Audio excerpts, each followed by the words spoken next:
You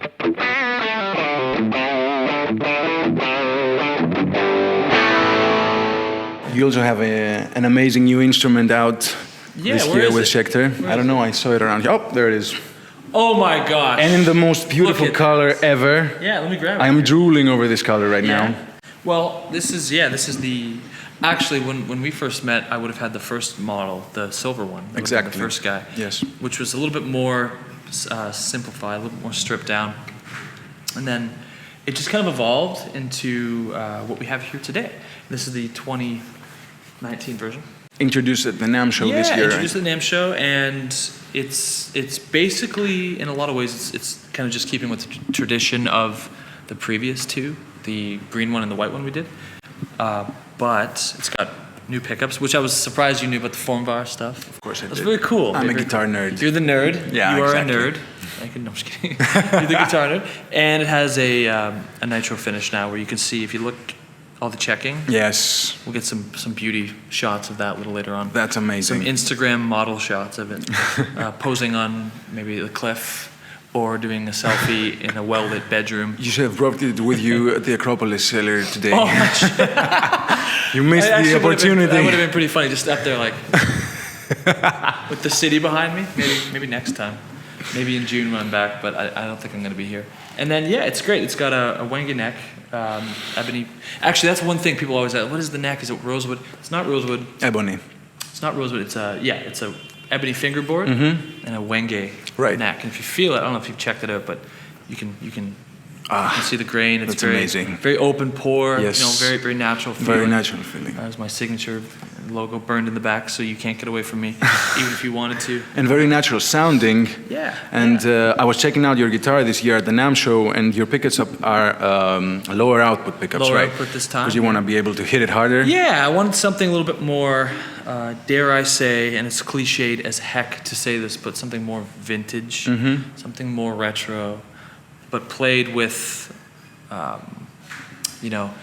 kind of a more modern like gain structure. Like when I play through an amp, it's a little bit more modern sounding. It's not an American sounding amp. It's usually more British or more modern sounding. So having those two worlds come together, and then playing instrumental music with the harmony that I like, that I choose, and the type of production I like.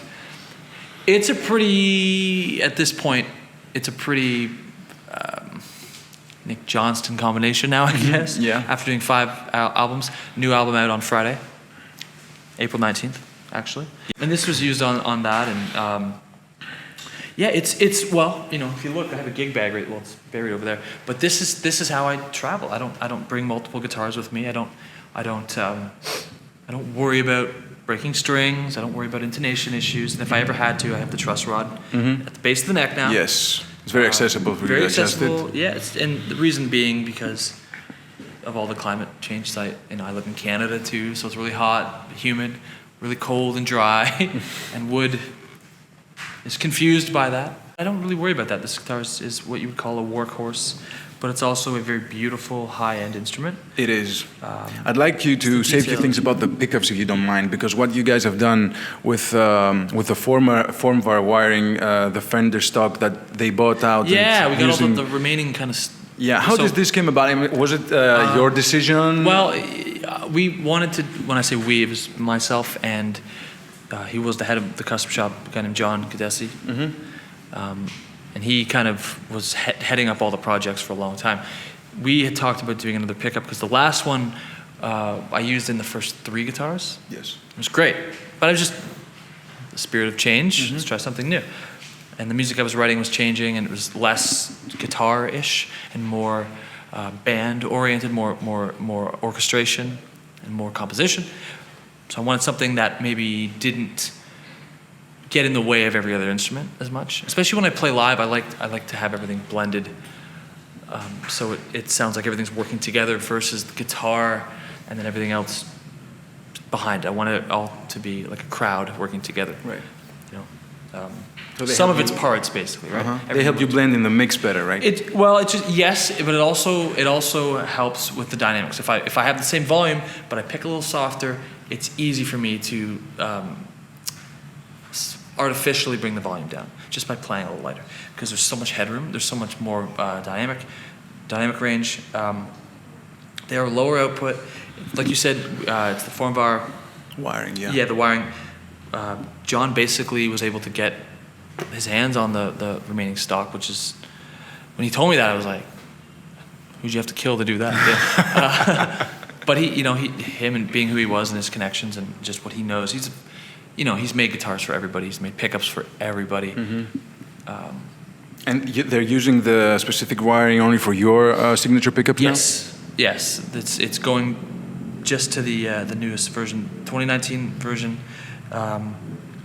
You're one lucky dude. Very lucky, yeah, very very lucky. And I mean, you're a kind of player that uses dynamics very much. Yeah, and I'm always using the tone knob. Yeah, and you change pickups all the time, but you do it like, I mean, it's kind of a cliche to say that you have to use your fingers and dynamics to change the sound of the guitar. You are one of the players who make this so apparent during this playing. Oh wow, thank you very much. Well, I think the reason I do that is because of just the nature of for lack of a better term, of the strat, of the single coil pickups. They're so unique, and each one of them is its own. It's basically you have 3 microphones in your guitar. Exactly. And with humbuckers, I find if you switch the pickup, it does a lot. Of course, it does a lot, but it's a little bit more compressed. And it's a little bit more square wave. Like the top end's kind of missing a little bit.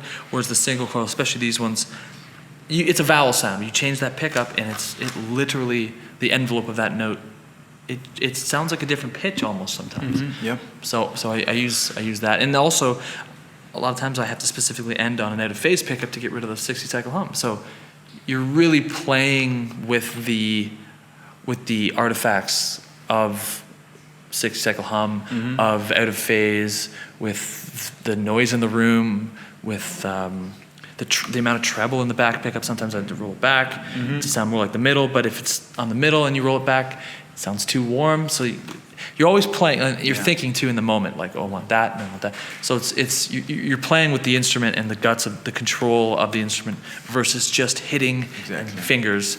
Neither approach is better. It's just how You're improvising in another level as well by doing that. Yeah, I guess your sound sounds really pretentious, but your sound designing, I guess. Research.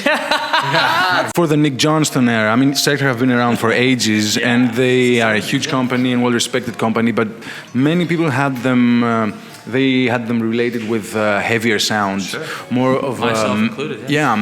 metal-oriented instruments. But you come around and you're using a strat, basically. Yeah. But wait, this is a Les Paul. What are you talking about? How did you decide to use I mean, you were using a strat before. Yeah. How did I decide to go back to it, or to how do you decide to go to do a strat with Schecter? I mean, for them, it was a bold move at the time because they had to come into this world of. Well, yeah. I mean, they were more known for stuff like this, or for Keith's guitar, for Jeff's guitar at the time, and Sinister Gates, and Papa Roach, and all these Warped Tour bands, and Seether, and all these guys, and Disturbed, Dan Donegan. It was a bold move that actually it turned out to be a huge success because this is not just another strat. I mean, no, it seems to be going pretty well. Well, I was using when I was a kid a lot of strats, and then when I started playing my music with a band, I started using Ibanez guitars and carving guitars, and I had a Les Paul at one point. And then one day at a band practice, I was playing an Ibanez, and I broke a string. And we're like, shit, I don't have a guitar now, so what are we gonna do? And in the band, the rehearsal space, we were sharing with another band. Right. The guy had left his Sunburst Strat, and the drummer said, "Why don't you just use that? We can keep doing the practice." And I picked it up and I plugged it in. And I was like, "Oh yeah, that's right." And then we played through one of the songs, and both the bass player and the drummer, bass player, guitar player, and the drummer, they were just like, "You sound so much better on a Stratocaster. You just sound better. You sound more interesting, and you can hear your hands more, and because I don't play with a ton of gain, like it depends on the situation. You can just hear your mistakes more, which is sometimes really cool. I think people would disagree with that. Maybe you can hear hesitation, or you can hear strength, or you can hear decision making happening, and then I wanted to go back to that. I wanted to go back to that as an evolution versus playing a guitar with humbuckers, where it was more a sense of flavor of gain versus this. It's more of a flavor of like hearing that part of the pickup, or hearing the top end and hearing the bottom, or how you're going to blend the volume knob with the tone knob. It was more of a 3D kind of thing, I guess, than an output type of thing. Right. And especially with the way my music goes, it's usually one sound that I have, and I just play with that one sound. And then because I was using a Strat, when I was offered a job endorsement with Schecter, what do you have in terms of a Strat? And they said, well, we have this custom shop that hasn't really been doing it. They were doing stuff with it, of course, but it wasn't super in the limelight with Schecter. So I said, or we talked, like, what do you have closest to what I have now? Right. And they sent me what's called the Traditional, which is their S-type guitar, and I used that on a couple tours with them, and then they offered me the Signature model, and then it started off with the green Masterbuilt one. They're like, what do you want? And I posted a picture of it years ago, and people were like, wow, that's really cool. I didn't realize Schecter was doing that, and then just been kind of, and it's not easy to convince people. There's a lot of these types of guitars. It's not easy to convince somebody, especially when someone still looks at a Suhr or a Tom Anderson or a Fender, custom shop Fender, that's the standard, and those are great guitars. Yeah, like, they're I'm not, amazing guitars. of course, But yeah, they're different guitars. yeah, it's all good, man. It's all good stuff. But when you get it, if you get a chance to try one, you realize it's a contender. It's a really great guitar. I mean, for what it's worth, it's good enough for me. That's for sure.